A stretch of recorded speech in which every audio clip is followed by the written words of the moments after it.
Hi, my name is Mary Celestine.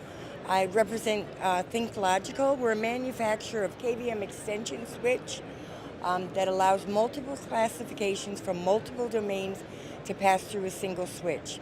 So what we do is at the normal desktop, we remove all of the sources, computers, we back rack them, we attach a transmitter to it, and then a transmitter fiber to the switch, fiber from the switch to a receiver at the desktop, which allows our customers to be able to access all of their sources simply by either a touch panel or a GUI browser that presents the same information that is internal to the switch. It's not an outside network. So they're very secure.